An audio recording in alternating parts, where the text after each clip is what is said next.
Ever watch the show The Office? In one of the episodes, Michael Scott breaks apart and he starts this company called the Michael Scott Paper Company. And what happens in the show, they're meeting with their accountant, and the accountant's telling them, like, your business model sucked. It doesn't work anymore. You're basically going to lose money and eventually go out of business.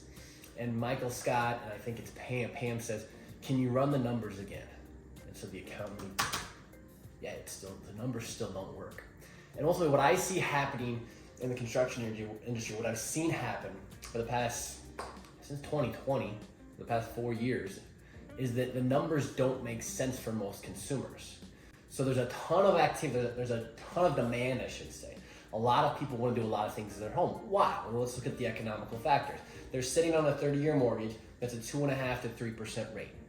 They're not going anywhere. The market has no inventory. You see, historically, people would buy and sell. When they wanted to upgrade their lives, they would just sell their home and go move into a different home. It was new to them. But now we have consumers sitting on these low interest rates. They're not selling because the moment they do that, they're going to have a higher payment. They're basically sucking the life out of their financial system.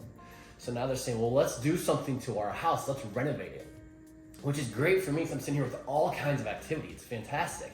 But the reality is a lot of these projects that come to me, I look at it and I have to say, look, this is going to be a $200,000 project, a $400,000 project. This project that you budgeted $350,000 for is more likely a $500,000 to $600,000 project. And most of these clients have no idea what's going on. So it's my job as a project manager to value engineer. Can you come up with a different way to do it? Can you rerun the numbers and try to come up with a solution for us? And unfortunately, the solution for me is you can't do the damn project. It's very frustrating because there's all kinds of potential business out there. But the reality is these costs have gone up and they continue to go up. I'm getting quotes back from my subcontractors here in 2024 that I can't believe they're coming back to me yet. And I'm in the weeds every single day. So as a consumer, you have no idea what's actually going on. And unfortunately, it's going to affect your ability to do these type of projects that you think you've saved enough money for.